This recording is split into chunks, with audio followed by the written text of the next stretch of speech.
Hey, Ticat fans, and welcome to the Coach O Show with Luke Tasker. That's me. I'm joined by Orlondo Steinauer, our Ticats head coach. This is our weekly update with Coach and a chance to see how the team is doing, prepping for this week's game Friday against Calgary. Coach, good to see you, man. How you doing?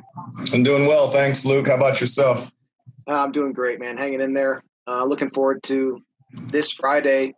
Although it feels like I've been crossing the border like every other day to come up for a Ticats game because it is crazy. So this is the third game, and following this, there's a Wednesday match which will make for 4 Ticat games in I think it's 17 days or something like that. What's your take on that scheduling? Well, I think the main thing, Luke, is that it's been on the schedule, right? So it's not something that was sprung on us. We're prepared for that. I guess what you're not prepared for is just how healthy you're going to be. And of course, you can have a practice plan going into, what you think it might look like. But as you know, from being a part of similar games quickly or close together, that things don't always go according to plan. So, the thought process is we've known about it. We're actually excited about it. We're obviously not looking ahead to Wednesday, but we have our hands full this Friday, and I'm just excited. We've had a couple of nice days of practice, but ultimately that's why you play the game. Yeah, I remember the tight games like that. You watch the film that you can get to, you focus. For me, I was always like, if I had a short week, I was really focused on the score zone and then their main coverages, and I would watch it broken up like that. But you got to be really, really honed in on what you're doing. You got to really, really know your own stuff because the games just go back to back. The Labor Day Classic to the Friday game, to me, it always felt like a fifth quarter. Like physically, you do what you got to do during the week, and you try to get rid of bumps and bruises, but once the game started, it's like, man, like we were just right here. And if you can feel physically healthy, I almost felt like you could hit the ground running.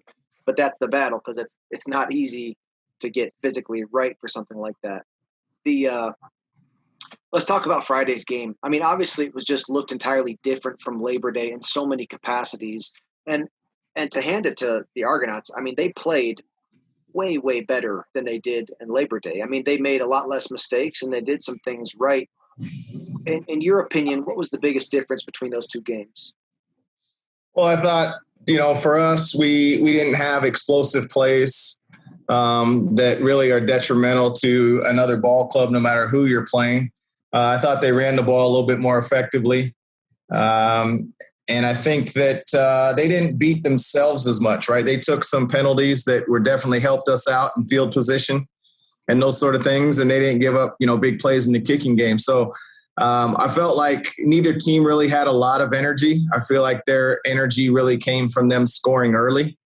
But I was just so really pleased with the way that our football team battled back to the point where we were lining up to tie the football game, despite what it may have looked like to that point, as far as being outplayed, being however you view the physical battle, the turnover battle, whatever you view. At the end of the day, how we were lining up to give ourselves a chance to possibly win that football game. So this isn't set on moral victories, but you know as well as I do that every week, half the teams lose, no matter what you do.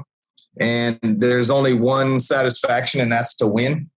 And we didn't get that done. So that's the disappointing part. The encouraging part is some of the things that we talked about, we did get better at. And you would know that from being in, behind closed doors and being on the other side of it, that you do have to see improvement like that.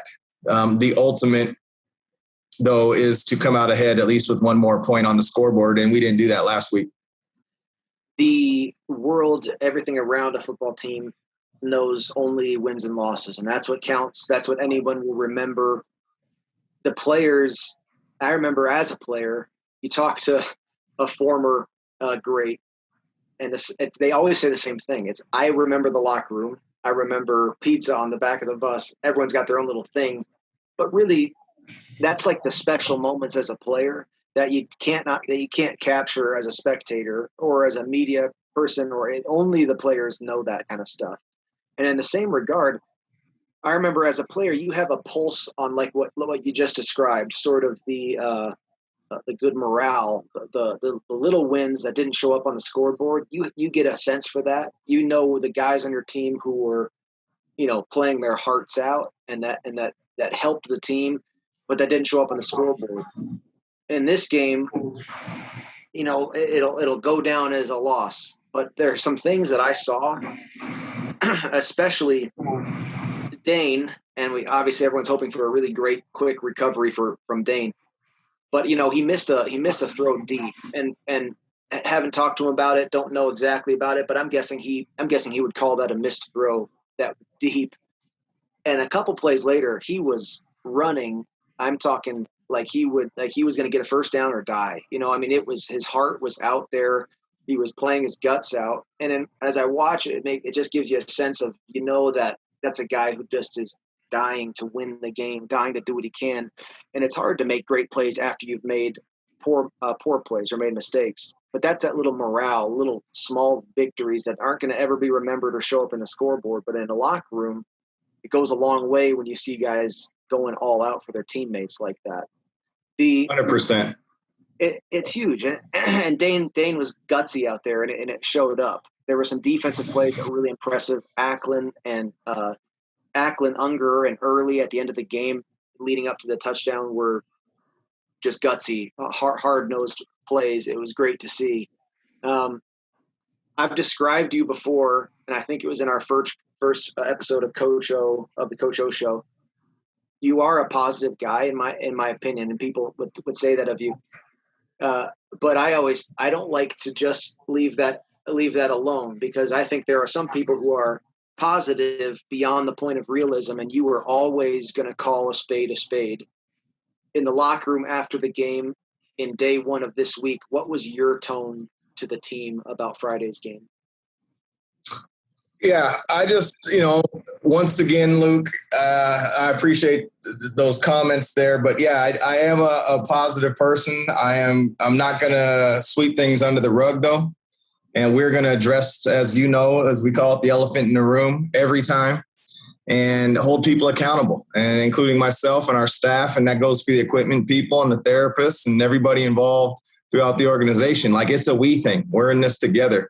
And when you start dividing, you start lessening your chances of winning in the ultimate team sport. And we won't leave those things to chance. So the messaging to the team is real simple. Like, if we're going to turn this thing around the way we want to, which everything we want is still in front of us, right? There wasn't anybody who made the playoffs. There wasn't anybody who's eliminated.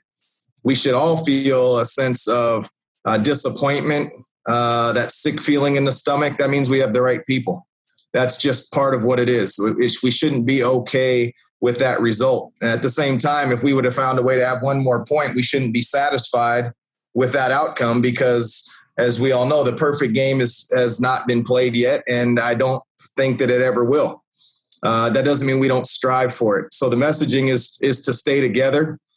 All we can control is day one of practice, when it was day one. Let's go out there and win that day, do it the best of our ability, and don't leave it to chance. Don't say, well, I'll do it better tomorrow. And then day two, we went out there today, and the same messaging was that, like, we're going to do it together. Let's not do it divided. And each one of us have to answer to ourselves.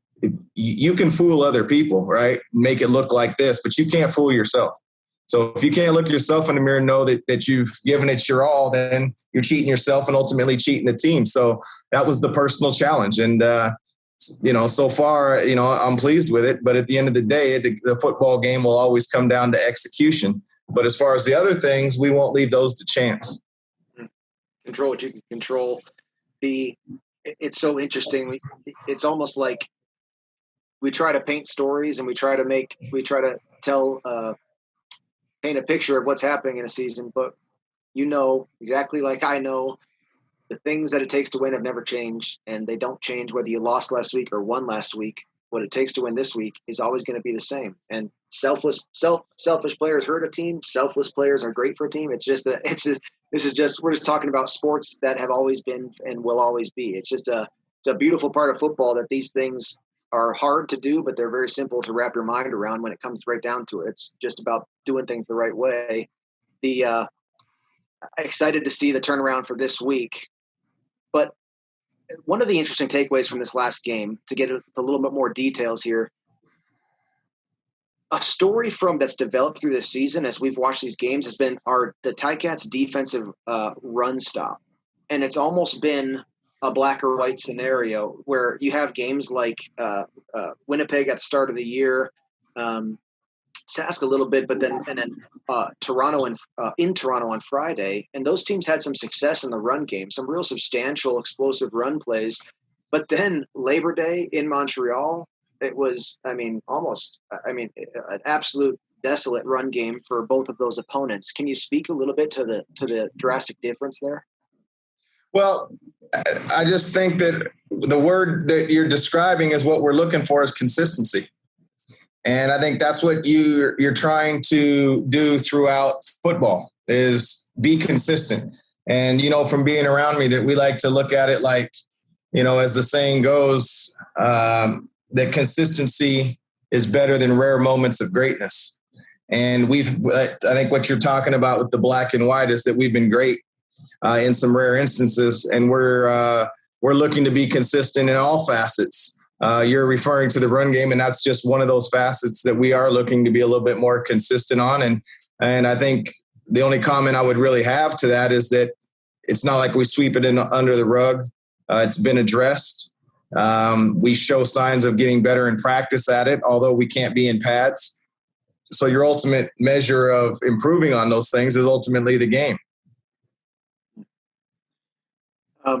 We go into this week. It looks like David Watford will be taking at least some reps. I know that's not totally set in stone yet. For a young quarterback, if it is his chance to get some extra playing time this week, is it your mindset as a head coach? Do you take that during the week sometime to address to have David aside and do you have a message for him one-on-one, or would you rather sort of take a back seat and let him his mental state kind of be whatever he wants it to be? Yeah. So for me, the approach that I've taken is to just let him and Tommy in the quarterback room do just as they do every week. Mm-hmm. Aaron, do your thing. Yeah. I'll have a conversation with him at some point, but the last thing I want him doing is thinking about something I may have said, whether positive or not, in the back of his mind when he's trying to take a drop or when he's going to sleep at night. If David's the guy, we want David to be David. And so I chose not to address him early in the week. He's aware of everything. If he's the guy, that even if he's not, he's going to have to be ready to play. And so that's why we've given him a bulk of the throws and the plays, because Jeremiah is likely to knock the rust off a lot, quote unquote, easier than David if he didn't have any. Right. So, and then to be honest with you, we'll keep Jeremiah on a quote unquote pitch count. It's not important that he sits there and makes all those throws. It's more important that he's getting the reads. So, I'll have, if David ends up being the guy, I'll have a quick conversation with him, but that's after everything's done and set. Just want him to relax and go in there and do his thing. Yeah. I always felt like in these situations where, when I was receiver and there's some kind of change at the quarterback position, I always felt like I wanted to, like, in a way, remind that quarterback that it wasn't entirely on him. Like, I loved making that quarterback know, like, hey, you got me here. I'm going to be where you think I'm going to be. I'm going to have a very quarterback-friendly body language on the field at my routes. I love that phrase where you kind of just make quarterback feel real comfortable the way you're sitting and the way you're looking at him downfield. I'm hoping that if it is his chance to get some reps, that there can be some cohesiveness early on, because it is the hardest position in sports. So there's a lot of moving pieces and a lot of non-controllables out there too. So that's right. Exciting stuff. A long season ahead and a lot of good things to come. Coach, we're looking forward to this third game, and I appreciate you for spending your time for the Coach O Show here this week with us. I'm going to be up there Friday, and I can't wait to see the team go to town and in the Hammer again. Awesome. Well, I'll be there.